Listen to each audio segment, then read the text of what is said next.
ओवैसी एक ऐसी छाप छोड़ेंगे जिसकी पूरे देश भर में चर्चा होगी।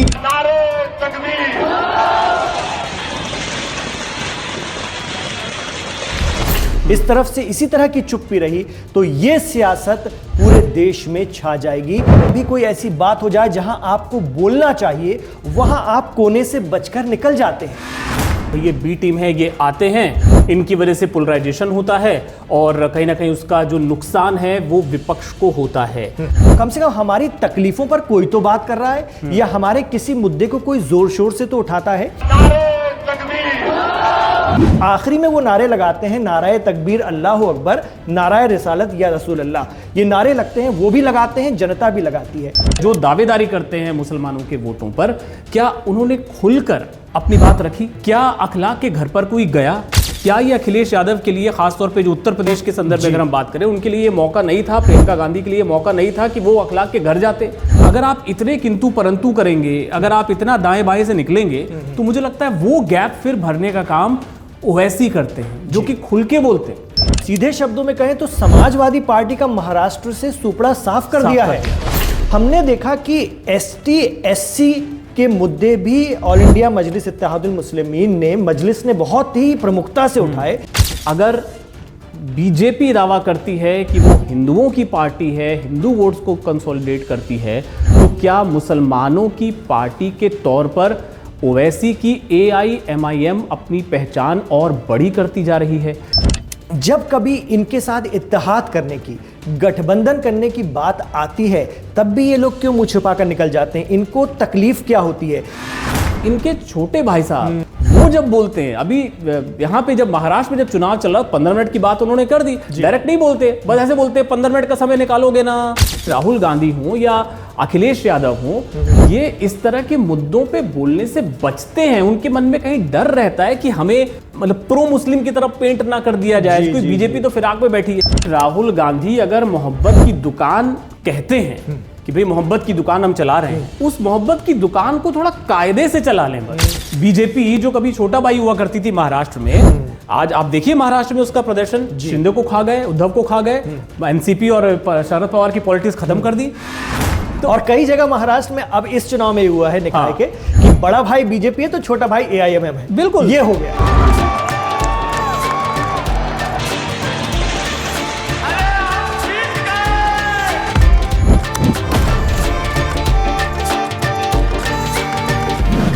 नमस्कार, ये लाइव हिंदुस्तान का न्यूज रूम है। आपके साथ मैं संदीप हूं, मेरे साथ हैं मेरे सहयोगी इमरान खान। नमस्कार। तो आज हम हाजिर हुए हैं चर्चा करने के लिए भाईजान की। जी हाँ, भाईजान जिन्होंने पूरी न सिर्फ मुंबई बल्कि महाराष्ट्र की सियासत का पूरा चेहरा, पूरा गेम बदल दिया है। किसी ने सोचा नहीं था इमरान की इस तरह के अप्रत्याशित नतीजे आएंगे और ओवैसी एक ऐसी छाप छोड़ेंगे जिसकी पूरे देश भर में चर्चा होगी। और इन तमाम चेहरों के लिए एक बड़ा खतरा ओवैसी बनते हुए नजर आ रहे हैं। आप क्या कहेंगे? बहुत बड़ा खतरा। और अगर हम देखें, इनको छोटे चुनाव के तौर पर नहीं आंकना चाहिए। ये कहीं ना कहीं लिटमस टेस्ट है उस राजनीति का, उस सियासत का जो इस देश में धीरे धीरे धीरे करके आगे बढ़ रही है। और ऐसा लगता है अगर इस तरफ से यही उदासीनता रही, इस तरफ से इसी तरह की चुप्पी रही, तो ये सियासत पूरे देश में छा जाएगी। इसमें ये किस तरह की चुप्पी की आप बात कर रहे हैं? ये चुप्पी जो है संदीप जी, बहुत खतरनाक चुप्पी है।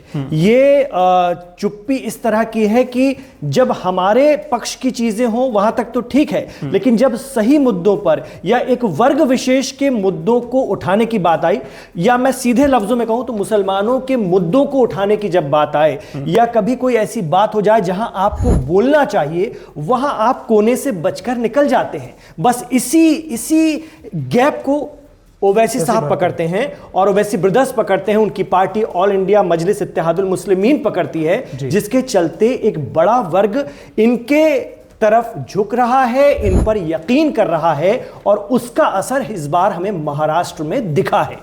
बिल्कुल, लेकिन ये जो बी टीम वाला जो आरोप लगता है कि जो विपक्षी दल हैं तमाम, वो तो ये कहते हैं कि भाई ये बी टीम है, ये आते हैं, इनकी वजह से पोलराइजेशन होता है और कहीं ना कहीं उसका जो नुकसान है वो विपक्ष को होता है। तो ये जो एक विपक्ष का जो स्टैंड रहता है, आपको लगता है कि ये अब शायद जनता के बीच उतना उस तरीके से नहीं जा पा रहा है, या वो समझा नहीं पा रहे हैं और ओवैसी अपनी बात को मजबूती से लोगों के बीच ले जा पा रहे हैं, तो उसकी वजह आपको क्या समझ में आती है? बिल्कुल आपने सही बात कही कि ये समझा नहीं पा रहे हैं। मैं कांग्रेस की बात कर रहा हूं, मैं समाजवादी पार्टी की बात कर रहा हूं, और दूसरे सेकुलर जो अपने आप को पार्टियां कहती हैं, वो ठीक तरह से उस वर्ग को जिसे वो अपना वोट बैंक मानती रही हैं, या उन्हें लगता है कि वो तबका तो बड़ी तादाद में उनकी तरफ आएगा या पहले भी आता रहा है, लेकिन अब उस तबके के सामने विकल्प है, एक मुतबादिल है, जिसके चलते उनको सीधे तौर पर यह समझ में आने लगा है कि अब हमें कम से कम हमारी तकलीफों पर कोई तो बात कर रहा है, या हमारे किसी मुद्दे को कोई जोर शोर से तो उठाता है। मैं शोएब जामी को देख रहा था, जो दिल्ली प्रदेश के अध्यक्ष हैं AIMIM के। बिल्कुल निजी तौर पर अगर हम समझें या देखें तो इस देश का जिस तरह का नेचर रहा है, उस पर उस आधार की राजनीति जैसे बीजेपी करती है, उसके बिल्कुल वैसी ही राजनीति वो कर रहे थे नागपुर में जाकर RSS के मुख्यालय में, इन्हीं चुनाव में जो इस वक्त महाराष्ट्र में हुए अभी हाल ही में, जिसमें कि उन्होंने नागपुर में आके कहा कि मैं आया हूं RSS के गढ़ में, और हमारे पूर्वजों ने जो है देश की आजादी में योगदान दिया था, और RSS के लोगों को उन्होंने मंच से खुलकर भला बुरा कहा। आखिरी में वो नारे लगाते हैं, नाराए तकबीर अल्लाह अकबर, नाराए रिसालत या रसूल अल्लाह। ये नारे लगते हैं, वो भी लगाते हैं, जनता भी लगाती है। तो मैं सोच रहा था, अगर हम एनालिसिस करें, विश्लेषण करें, तो देखें तो ये राजनीति हमारी किस तरफ जा रही है। क्या जय जय श्री राम की राजनीति के पैरेलल आकर ये राजनीति नहीं खड़ी हो गई? और कहीं ना कहीं अगर वो खड़ी हुई है तो जनता उसे पसंद कर रही है, तो फिर इनका भविष्य खतरे में है। या इसको इस तरीके से भी समझें कि अगर बीजेपी की जो पूरी पॉलिटिक्स है, अगर वो हिंदू वोटर्स के कंसोलिडेशन पर है, तो एक जो काउंटर जो पोलराइजेशन होता है, तो वो जाहिर है कि उसको आप कब तक रोक पाएंगे। और ओवैसी शायद वही करने की कोशिश कर रहे हैं, लोगों को यही समझा रहे हैं कि भाई आपके जो मसाइल हैं उन पे ये सो कॉल्ड सेकुलर दल खुल के बोलते नहीं हैं। तो जैसे इसकी एक आध दो जो मिसाल हैं जो हमें देखने में समझ में आती हैं, कि जो अखलाक की जो मॉब लिंचिंग का केस था, उस केस पर योगी सरकार ने फैसला किया कि आरोपियों पर जो मुकदमा चल रहा है उसको हम वापस ले लेंगे। बाकायदा कोर्ट में ये सरकार का स्टैंड रखा गया। ये बात और है कि इसको कोर्ट ने खारिज कर दिया, लेकिन इस मुद्दे पर क्या अखिलेश यादव ने, क्या राहुल गांधी ने, या क्या ममता बनर्जी ने, या किसी भी दूसरे दल के जो खुद को सेकुलर कहते हैं या जो दावेदारी करते हैं मुसलमानों के वोटों पर, क्या उन्होंने खुलकर अपनी बात रखी? क्या अखलाक के घर पर कोई गया? क्या उसको ये भरोसा दिलाया गया उसके परिवार को कि इस लड़ाई में उनके साथ हैं? क्या ये अखिलेश यादव के लिए, खासतौर पे जो उत्तर प्रदेश के संदर्भ में अगर हम बात करें, उनके लिए ये मौका नहीं था, प्रियंका गांधी के लिए मौका नहीं था कि वो अखलाक के घर जाते, उनके घर वालों को भरोसा दिलाते? तो एक मैसेज जाता लोगों में या उस वर्ग में कि नहीं, अगर ये हमारी बात करते हैं तो दबे छुपे नहीं करते, खुल के करते हैं, और कभी भी अगर हम पे कोई मुसीबत आएगी तो हमारे लिए खड़े होंगे। वो मैसेजिंग करने में अगर आप इतने किंतु परंतु करेंगे, अगर आप इतना दाएं बाएं से निकलेंगे, तो मुझे लगता है वो गैप फिर भरने का काम ओवैसी करते हैं, जो कि खुल के बोलते हैं, संसद में भी बोलते हैं, अपनी सभाओं में भी बोलते हैं। और यही वजह है कि फिर जो एक जो पुराना जो वोटर था, अगर हम उस वर्ग की भी बात करें, उसमें एक जो पुराना वोटर था, तो थोड़ा सोचता था, समझता था। जेनजी वैसे नहीं है इमरान। जेनजी को लगता है कि भाई हमारा ये मुद्दा है, इस पे बात करो, खुल के बात करो, दबे छुपे बात मत करो। तो ये एक बड़ा, मुझे ऐसा लगता है कि इन चुनावों से मैसेज निकला है, जो हो सकता है कि अगले साल होने वाले उत्तर प्रदेश के चुनाव में भी जाए, बंगाल के चुनाव में भी जाए, और वहां पे अगर ओवैसी उतरेंगे और इसी तेवर के साथ उतरेंगे, तो इन तमाम दलों को समस्या हो सकती है। लेकिन क्या निगम स्तर के चुनाव पर, स्थानीय निकाय के चुनाव के आधार पर हम बंगाल या उत्तर प्रदेश का आकलन कर सकते हैं? ये क्या जल्दबाजी नहीं होगी संदीप जी? बिल्कुल आपने वाजिब सवाल उठाया कि इन छोटे चुनाव के आधार पर हम बड़ी तस्वीर नहीं खींच सकते, लेकिन एक संकेत तो देखिए मिलता है कि अगर कोई पार्टी 125 122 सीटें तक जीत जा रही है, अपने कैंडिडेट जिता ले रही है, अपनी मौजूदगी दर्ज करा दे रही है, बावजूद इसके कि वहां पे देखिए जो सपा के मुंबई से सपा के बड़े नेता अबू आजमी, उनके गढ़ में उन्होंने सेंध लगाई, इसके अलावा और जो तमाम नांदेड़ हो गया, संभाजी नगर हो गया, और भी कई जगहों पे उन्होंने अपने इतने पार्षद जिता लिए कि कई जगहों पर तो हो सकता है कि उनके पार्षद ही तय करें कि कौन कुर्सी पे बैठेगा, कौन उसका अध्यक्ष बनेगा, कौन मेयर बनेगा। किंग मेकर की स्थिति में है। और सीधे शब्दों में कहें तो समाजवादी पार्टी का महाराष्ट्र से सुपड़ा साफ कर दिया है AIMIM ने, ऑल इंडिया मजलिस इत्तेहादुल मुस्लिमीन ने। ये बड़ी बात है। हालांकि वो ऑल इंडिया मजलिस इत्तेहादुल मुस्लिमीन है, लेकिन हम लोगों ने जब स्टडी की तो पाया कि उन्होंने जो नॉन मुस्लिम्स हैं उनके भी एक बड़े वर्ग को साधने की कोशिश की है। एक हिंदू उन्होंने प्रत्याशी उतारा, वो जीत भी गए। बिल्कुल, ये इसमें BMC से ही उतारा था, BMC से उतारा था। इनका नाम है गोवंडी से विजय उबाले साहब को जीता। 33 साल के हैं और बहुत ही गुर्बत की जिंदगी वो गुजार रहे थे। यहां तक कि उनके पास उसकी फीस भरने के लिए भी पैसे नहीं थे, पार्टी ने अरेंज किया और वो जीते हैं। तो हमने देखा कि ST SC के मुद्दे भी ऑल इंडिया मजलिस इत्तेहादुल मुस्लिमीन ने, मजलिस ने बहुत ही प्रमुखता से उठाए। वो जो कहते हैं ना भीम और मीम का नारा। जी, तो बड़ी तादाद में उनकी तरफ लोगों का रुझान बढ़ा है। और ऐसा नहीं है कि अब वो शायद ओवैसी साहब को आगे चल के ऐसा ना हो कि अपनी पार्टी का नाम बदलना पड़े। लोग आ रहे हैं उनकी तरफ, और उनकी तकरीरें, उनके भाषण, आप उस पर चाहे उस पर कितना भी आप टीका टिप्पणी कर लीजिए, लेकिन आप उन्हें नकार नहीं सकते, खारिज नहीं कर सकते। जेन्युइन तो होते हैं संदीप। बिल्कुल, वो उन्होंने बिहार में भी एक सीमित क्षेत्र में, सीमांचल में करके दिखाया। वहां भी उन्होंने अपने विधायक जिताए। और अब जिस तरीके से महाराष्ट्र में उन्होंने अपनी मौजूदगी दर्ज कराई है, वो निश्चित तौर पे एक बड़ा संकेत है। और अगर इसको मैं बहुत ही सरल शब्दों में कह दूं तो वो ये कि अगर बीजेपी दावा करती है कि वो हिंदुओं की पार्टी है, हिंदू वोट्स को कंसोलिडेट करती है, तो क्या मुसलमानों की पार्टी के तौर पर ओवैसी की AIMIM अपनी पहचान और बड़ी करती जा रही है? क्या जो सेक्युलर दल हैं उनकी जो सियासत है वो आने वाले वक्त में खतरे में पड़ जाएगी? क्या राहुल, अखिलेश और ममता जैसे तमाम नेताओं के लिए ये संभलने का वक्त है और अपने गिरबान में झांकने का वक्त है कि उन्होंने अगर अपनी सियासत नहीं बदली, या फिर दाएं बाएं से निकलने के बजाय अगर वो ठोस रूप से अगर उन्होंने अक़लियत का मुद्दा नहीं उठाया, तो हो सकता है कि आने वाले वक्त में इनके राज्यों में भी AIMIM ओवैसी बहुत तगड़ा डेंट उनके वोट बैंक पे लगाने वाले हैं, जिसका सियासत पूरे प्रदेश और उसके बाद मुझे लगता है देश की सियासत पर भी पड़ सकता है। एक चीज और संदीप जी आपसे मैं समझना चाहूंगा, 29 में से 24 सीटों पर लड़ी थी नगर निगम की महाराष्ट्र की AIMIM, और अच्छा प्रदर्शन किया इन्होंने। और इस बार तो 125, 13 नगर निगम से कुल 125 अपने उम्मीदवार जिताकर ले आए। यानी ये शरद पवार की NCP से भी ज्यादा है और MNS से भी ज्यादा है। ये स्थिति बनी है। मेरा सवाल आपसे ये है कि जब कभी इनके साथ इत्तेहाद करने की, गठबंधन करने की बात आती है, तब भी ये लोग क्यों मुंह छुपाकर निकल जाते हैं? इनको तकलीफ क्या होती है? मतलब क्या वही बात जो मैंने शुरू में जिक्र की कि नारे तकबीर लगता है शायद इस वजह से क्योंकि वो जय जय श्री राम के पैरेलल राजनीति हो जाती है? क्या इनको इस बात की चिंता है या फिर और कोई दिक्कत है?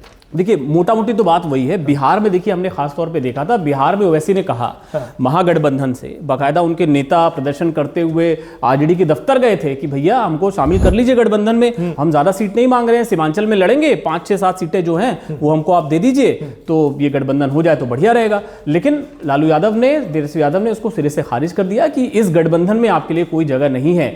और उसकी वजह एक तो यही है कि भाई अगर एक पार्टी ऐसी आ जाएगी तो जाहिर सी बात है कि भाई जिस वोट बैंक पे आप दावा करते हैं वो वोट बैंक तो अगला लेके चला जाएगा। एक बात तो ये।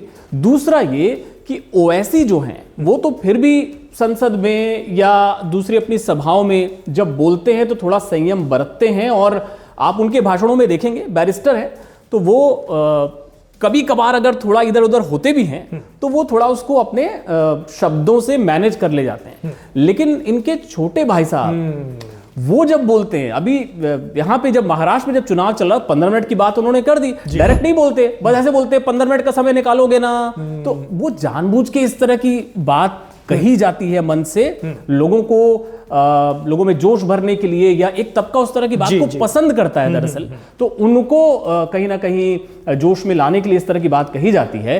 तो अगर आप सोचिए कि ये गठबंधन कर लें और फिर इस तरह की बयानबाजी अगर बंद से होगी गठबंधन की साझा रैलियों में, कैसे डिफेंड तो उसको फिर डिफेंड करना बड़ा मुश्किल हो जाएगा। तो ये देखिए, वो उनकी सियासत क्या है, सही है गलत है, इस पर डिबेट हो सकती है। बहुत सारे लोग अभी भी इस बात को मानते होंगे कि ये एक तरह से बीजेपी टाइप ऑफ पॉलिटिक्स ही है, लेकिन वो इस तरफ है और वो उस तरफ है, लेकिन दो एक्सट्रीम एंड जी, मेरा सवाल यही से एक बन जाता है कि अब बीजेपी टाइप की पॉलिटिक्स को से मुकाबला करने के लिए एआईएमआईएम टाइप की पॉलिटिक्स ही अब जरूरी है, क्योंकि देश का मिजाज ही वैसा हो गया है, उसमें इन दलों के लिए वो स्कोप खत्म होता जा रहा है। नहीं, मेरा ये मानना है कि खत्म तो नहीं होता जा रहा है, लेकिन अगर आप मुद्दों को कायदे से उठाएंगे, अभी दरअसल प्रॉब्लम ये हो रही है कि ये जो तमाम दल है उसमें मैं ममता बनर्जी को थोड़ा सा मैं एक एक्सेप्शन मानता हूं, लेकिन आप देखिए राहुल गांधी हो या अखिलेश यादव हो, ये इस तरह के मुद्दों पे बोलने से बचते हैं। उनके मन में कहीं डर रहता है कि हमें मतलब प्रो मुस्लिम की तरफ पेंट ना कर दिया जाए। कोई बीजेपी तो फिराक में बैठी है कि भाई कुछ भी ऐसा होगा तो अरे देखिए ये तो मुसलमानों के लिए बोलते हैं। तो उनको ये बैलेंस बनाना पड़ेगा कि हम मुसलमानों के लिए भी बोलते हैं, हम दलितों के लिए भी बोलते हैं, हम ओबीसी के लिए भी बोलते हैं, हम जनरल के लिए भी बोलते हैं, हम सबके लिए बोलते हैं। तो ये उनको देखना है कि हम कैसे सारे इश्यूज को एड्रेस करें जी, क्योंकि ये खतरा तो देखिए रहेगा ही। और ऐसे बचते बचाते ही तो हो गए ना 11 साल और बहुत बचने की कोशिश में नुकसान भी उठाया भाई। बचते बचाते मोदी सरकार का एक तीसरा टर्म है, बचते बचाते योगी सरकार अभी दूसरा कार्यकाल अपना पूरा करने वाली है, अभी 27 में फिर चुनाव होना है। तो आप अगर बचते बचाते ही राजनीति करना चाहते हैं तब तो हो चुका फिर, और बचते बचाते ही ओवैसी 125 सीटें ले आए महाराष्ट्र के अंदर में। तो ये इन दलों को समझना है कि अगर आपको वोट चाहिए तो आपको मुद्दे भी उठाने होंगे। ऐसा नहीं हो सकता। देखिए जो मूल बात है, जो ओवैसी भी कहते हैं कि आप बीजेपी का डर दिखा के मेरा वोट कब तक लेते रहोगे, कि बीजेपी आ जाएगी तो हमको दे दो, बीजेपी ना आ जाए तो हमारे साथ आ जाओ। तो उनका भी यही पॉइंट है कि भाई आप वो डर दिखा के और हमारे मुद्दे ना उठा के, बहुत वक्त आपने काट लिया, अब आपको खुलकर आना होगा, वरना हम तो हैं।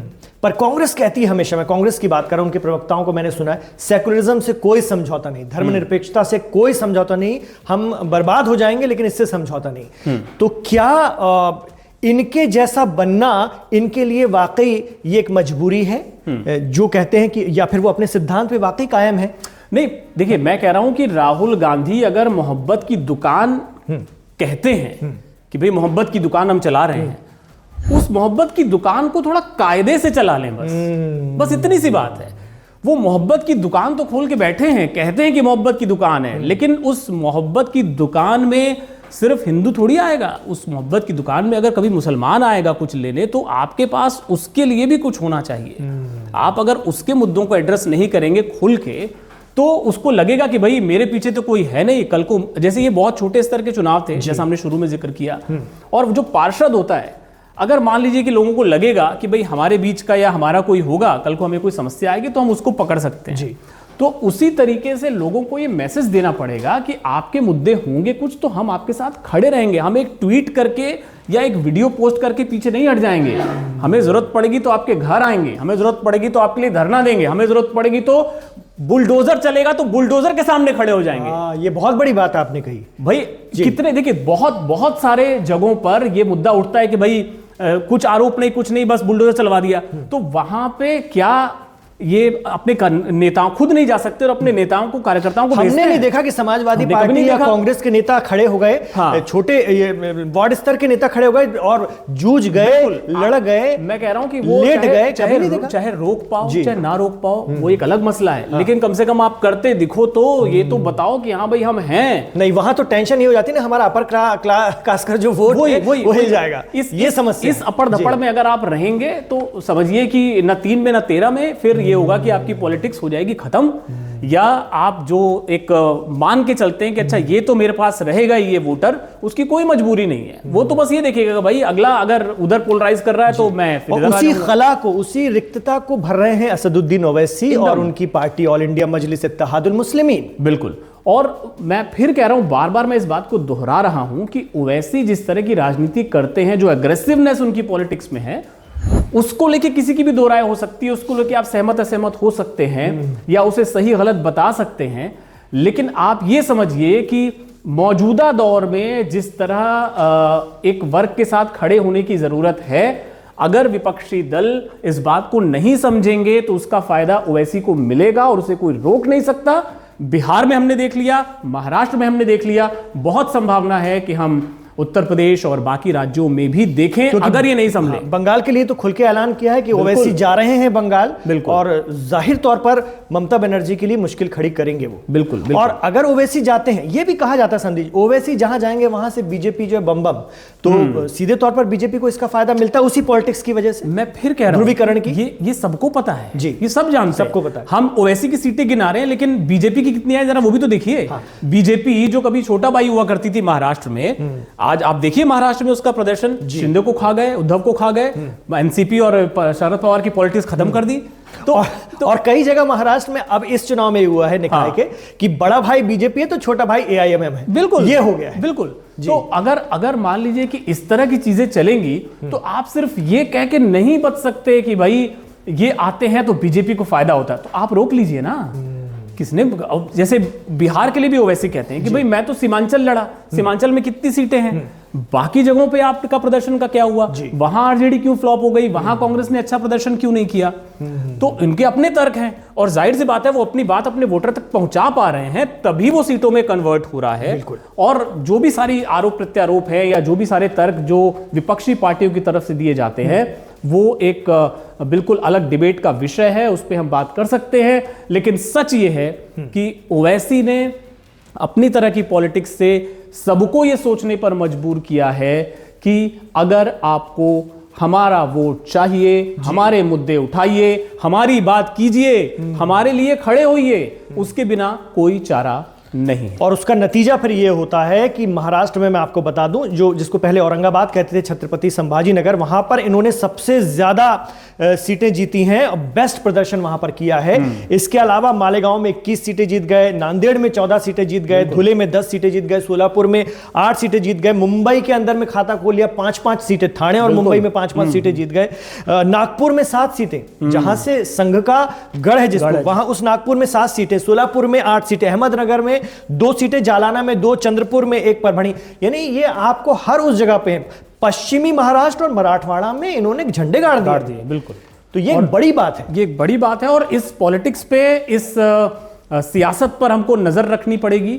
हम और भी कोशिश कर रहे हैं कि हम जो एआईएमएम के कुछ जो बड़े चेहरे हैं उनको बुलाएं, उनसे बातचीत करें और आप तक पहुंचाएं। लेकिन आप क्या सोचते हैं आने वाले वक्त में, क्या ओवैसी की पॉलिटिक्स विपक्ष के लिए, खासतौर पे इन 3 बड़े चेहरों के लिए, क्या एक बड़ा चैलेंज बन के उभर सकती है? कमेंट बॉक्स में अपनी राय हमको जरूर बताइएगा। ये विश्लेषण आपको कैसा लगा, इस पर भी अपनी राय दीजिएगा। हम आपके सारे कमेंट्स पढ़ते हैं और अपने आप को और सुधार के और बेहतर करने की कोशिश उसके जरिए करते हैं। फिलहाल इस वीडियो को आपने आखिरी तक देखा, आपका बहुत बहुत शुक्रिया। अगर आप नए हैं तो हमारे चैनल को सब्सक्राइब कर लीजिए, फॉलो कर लीजिए और वीडियो को लाइक जरूर कर दीजिए। लाइक क्यों कर लीजिए, खान साहब बताएंगे।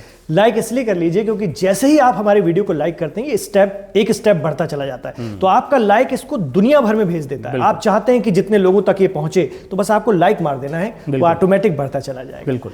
फिलहाल शुक्रिया, बिल्कुल, धन्यवाद हम लोगों के साथ जुड़ने के लिए। आप रहिए लाइव हिंदुस्तान के साथ।